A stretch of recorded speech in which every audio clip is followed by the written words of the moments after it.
बिस्मिल्लाहिर्रहमानिर्रहीम। अस्सलाम वालेकुम नाज़रीन, आप यूट्यूब चैनल देख रहे हैं। मैं इमरान खान हूँ। अगर अपने पेपर भी मैं पकड़ लूँ और आपको तफसीलात बता दूँ कि इस वक्त पाकिस्तान के साथ क्या गेम हो रहा है। जो बाइडन के स्टेटमेंट ने पाकिस्तान को बहुत कुछ सोचने पर मजबूर कर दिया। एक आम पाकिस्तानी के लिए बहुत सारी कन्फ्यूजन्स जहाँ पे दूर हो गई हैं, वहाँ पे नई कन्फ्यूजन्स ने जन्म ले लिया है।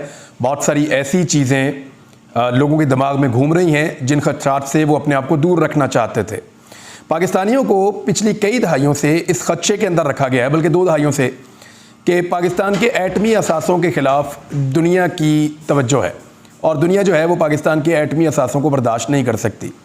पाकिस्तान के उलमा इकराम हों, पाकिस्तान की पॉलिटिकल पार्टीज़ हों, पाकिस्तान की सिविल सोसाइटी हो, पाकिस्तान के वकला हों, पाकिस्तान के हर शोबा ज़िंदगी से ताल्लुक़ रखने वाले लोगों को हमेशा से इस बात का अदराक है, ख़ास तौर पे ओवरसीज़ पाकिस्तानियों को भी, कि पाकिस्तान का जो एटमी सलाहियत होना वो दुनिया के बहुत सारे मुल्कों को पसंद नहीं है।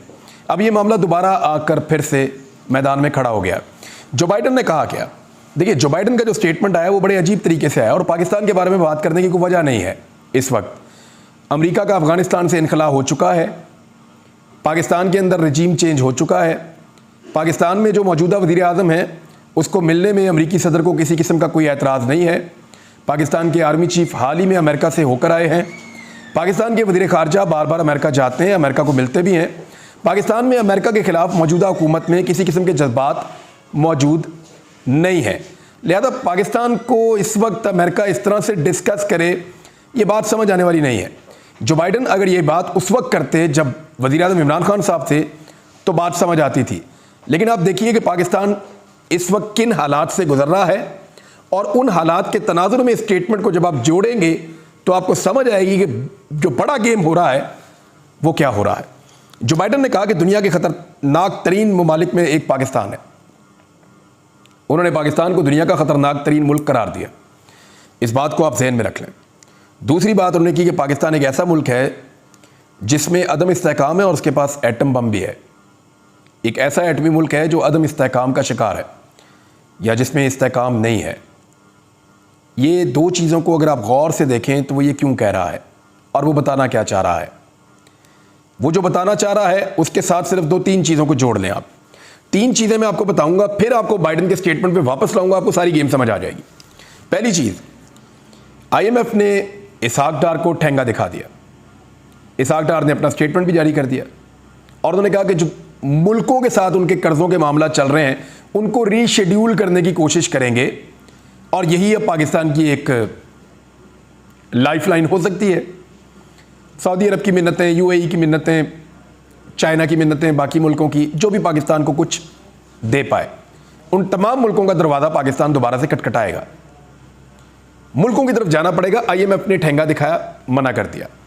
और IMF ने मना किस आदमी को किया? उस आदमी को किया जो जाते वक्त ये दावा करके गया था, ये क्लेम करके गया था कि उससे बेहतर IMF को कोई डील नहीं कर सकता, क्योंकि वो 26 साल से IMF को डील कर रहा है। IMF के साथ जो मुआहदा किया उसको तोड़ कर गया था। IMF ने घास नहीं डाली, पाकिस्तान के पैसे भी ज़ाया कर दिए। वहाँ बरतानिया चले गए पहले, फिर अमेरिका चले गए, वहाँ पे पाकिस्तानियों से जो है वो गालियाँ भी खा ली और उल्टा पाकिस्तानियों को गालियाँ खुद भी देना शुरू कर दी। और वहाँ से अब वापस अमेरिका से पलट कर पाकिस्तान आने का जो सफ़र है वो नाकामी और नामुरादी के साथ है। तो पहली खबर तो ये हुई कि IMF ने पाकिस्तान को या पाकिस्तान के वज़ीर ख़जाना को नाकाम लौटा दिया है, नंबर 1। नंबर 2 चीज़ इसके साथ एक और जोड़ दें आप, पाकिस्तान के जो डिफ़ॉल्ट होने के ख़तरात हैं वो बढ़ते चले जा रहे हैं। ये इमरान खान साहब के दौरे हुकूमत में कोई 10% होते थे, बाद वक़्त नहीं भी होते थे और बिल्कुल निचली सतह पे रहते थे। अभी ये 81% पाकिस्तान के डिफ़ॉल्ट होने के खदशात मौजूद हैं। श्रीलंका को 61% का खतरा था डिफ़ॉल्ट होने का और वो डिफ़ॉल्ट कर गया था। पाकिस्तान को 81% तक, 81% तक खतरा है डिफ़ॉल्ट होने का। अब तीसरी खबर ले लें, पाकिस्तान के जो सॉवरन बॉन्ड्स हैं वो गिर गए हैं 60% तक इंपोर्टेड हुकूमत आने के बाद, और $30 से $35, $36 यहाँ पे ये इस वक्त रेट कर रहा है। इतना गिर चुका है, जो 110 तक हुआ करता था। ये भी इसी इंपोर्टेड हुकूमत ने किया है। तो दुनिया भर के इकोनॉमिस्ट और उनके इदारे वो ये कह रहे हैं कि पाकिस्तान खुदा न खास्ता डिफ़ॉल्ट के करीब पहुंच गया है। अब अमेरिका अपनी तैयारी कर रहा है ये वो खदशा है जो पाकिस्तानियों को हमेशा से था कि अगर कभी भी पाकिस्तान दिवालिया होता है, खुदा न खास्ता, अगर कभी भी पाकिस्तान डिफ़ॉल्ट करता है, तो दुनिया पाकिस्तान के साथ जब बैठ के सेटलमेंट करेगी तो दुनिया पाकिस्तान से क्या मांगेगी। बहुत सारे लोग इसके ऊपर तज्जिया कर चुके हैं। ये जो लोग तज्जिया कर चुके हैं ये बड़ा खौफनाक है।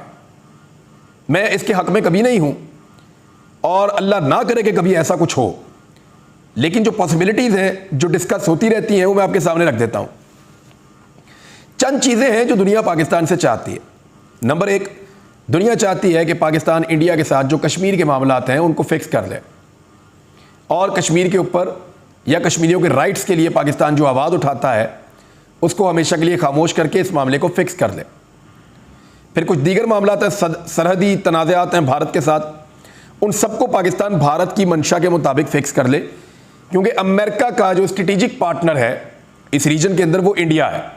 तो एक तो इस चीज़ को आप क्लियर कर लें। दूसरी चीज़ जो दुनिया पाकिस्तान से चाहती है वो ये है कि पाकिस्तान इसराइल को तस्लीम कर ले।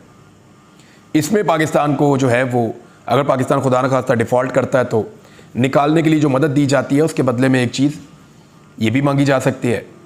दुनिया के बहुत सारे मुल्कों को जब जब उन्होंने इसराइल को तस्लीम किया तो उनको माली फ़ायदे हुए हैं, और वो जो माली फ़ायदे हैं उनके लिए मुल्कों ने ऐसा किया भी है और ताल्लुकात को नॉर्मलाइज़ किया है।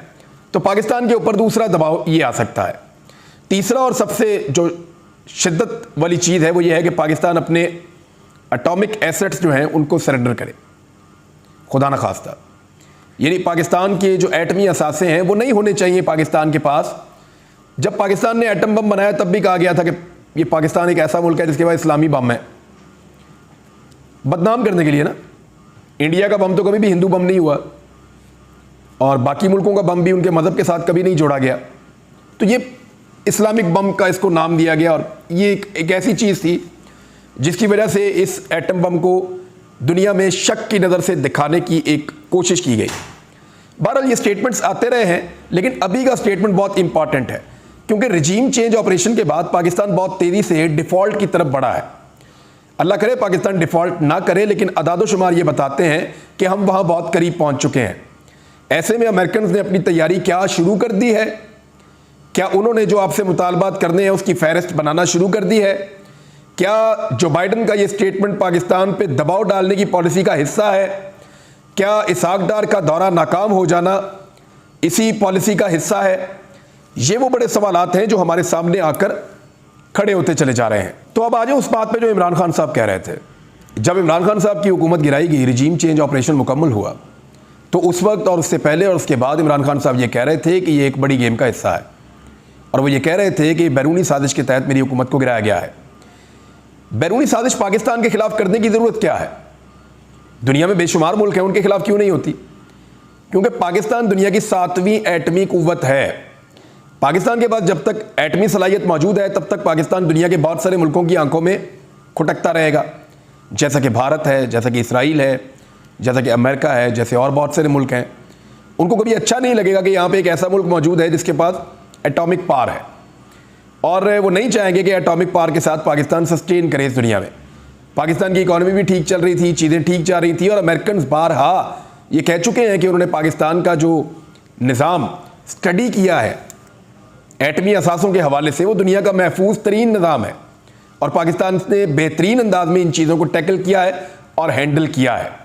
लेकिन पाकिस्तान को डिफ़ॉल्ट के करीब क्या बाई डिज़ाइन पहुंचाया गया है? बड़ा सवाल यह है, क्योंकि इतनी तेज़ी से मुल्क नहीं गिरते कि 6 महीने के अंदर बेड़े ही गर्क हो जाए। जितनी मर्जी गंदी हुकूमत हो, आप शहबाज शरीफ को छोड़ के मौलाना फजलुर रहमान को भी वज़ीर आज़म बना दें, फिर भी पाकिस्तान इतनी बुरी तरह तबाह नहीं हो सकता इतनी जल्दी। ये ऐसा लगता है कि पाकिस्तान को जानबूझकर तबाह किया जा रहा है।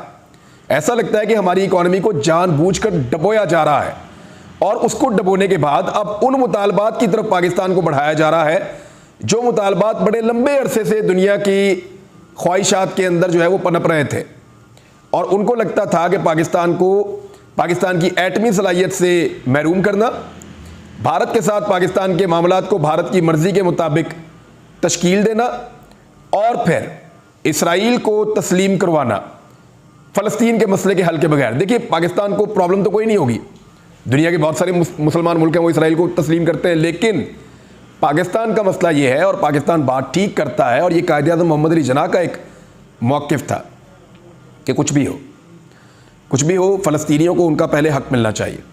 जब फ़लस्तीनियों को उनका हक़ मिल जाएगा इंसाफ के मुताबिक, तो फिर पाकिस्तान को कोई प्रॉब्लम नहीं होगी। और यही असल वो लड़ाई या इख्तलाफ है जो इसराइल के साथ पाकिस्तान का है, अदरवाइज़ बाकी तो कोई और चीज़ बचती नहीं है। अब इसमें जो है वो हमारे आर्मी चीफ अभी अमेरिका गए थे, शहबाज शरीफ साहब जो बाइडन को मिलकर आए, बड़ी मुस्कुराहट वाली बड़ी अच्छी तस्वीरें उन्होंने शेयर की हैं और दावा कर रहे थे कि हमने अमेरिका और पाकिस्तान के ताल्लुकात को बचा लिया है। बिलावल ने अपनी वजारत खारजा का एक लंबा टाइम अमेरिका में गुजारा है। ये सारा कुछ क्यों किया गया? क्या अमेरिका पाकिस्तान से कुछ मनवाना चाहता है? क्या हाल ही में पाकिस्तान कोई ऐसा बड़ा फैसला करने जा रहा है जिसको अमेरिका मनवाना चाहता है? ये चीज़ें भी नज़र रखनी पड़ेंगी। और दूसरी बात यह है कि इमरान खान साहब के अलावा किसी ने भी ओपनली और क्लियरली इस मामले की मजम्मत नहीं की है। इमरान खान साहब ने तो क्लियरली कहा कि अमेरिका नहीं चलाएं जब भी लड़ाई की है। एटम बम बनने के बाद से लेकर पाकिस्तान ने कितनी जंगें की है? अमेरिका ही नहीं किया ना जो किया है। जंगें तो सारी अमेरिका की है, लड़ाइयाँ तो सारी अमेरिका करता है। तो इमरान खान साहब ने वापस उन्हीं की ज़बान में उनको जवाब दिया है जो असल में तरीकाकार है। लेकिन इंपोर्टेड हुकूमत की जानिब से बड़े कमज़ोर और लूले लंगड़े बयानात आ रहे हैं। कुछ बयानात तो इस तरह के आ रहे हैं, पीडीएम की हुकूमत के वज़रा की जानिब से, इवन वज़ीर ख़ारजा के कुछ बयानात मैं पढ़ रहा था, वो ऐसा लग रहा था कि पाकिस्तान का नहीं अमेरिका का दिफा किया जा रहा है। कुछ नून लीगियों ने जज्बाती होकर पहले ट्वीट कर दिए और बाद में डिलीट कर दिए कि अमेरिका के खिलाफ ट्वीट जो है वो नहीं करने चाहिए, उनको डिलीट कर देना चाहिए। लेकिन इमरान खान साहब ने ना सिर्फ ट्वीट किया बल्कि मैंने आज उनका इंटरव्यू किया और उस इंटरव्यू में भी उन्होंने बड़ा खुलकर इस इशू के ऊपर बात की है। और खुलकर उन्होंने कहा कि यही तो रजीम चेंज ऑपरेशन के बाद मैं जो पहले बात कर रहा था, जब मुझ पे कहा गया कि आर्टिकल 6 लगा दें इनके ऊपर, तो तभी मैं ये बात कर रहा था। अब मैं ये जानना चाहता हूं कि क्या गमो गुस्सा है इस बारे में पाकिस्तान में?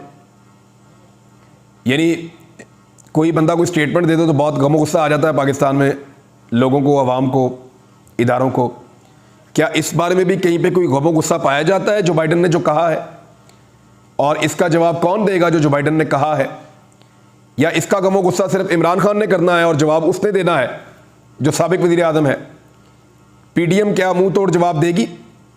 क्या बाकी पाकिस्तान के जो इदारे और ताकतवर हल्के हैं वो मुंह तोड़ जवाब देंगे या नहीं देंगे? यानी हमारा गमो गुस्सा इसी बात पे है कि लोगों को उठाएं और उनके कपड़े उतार दें और उनको नंगा करके उनको मारें और उनको बेइज्जत करें।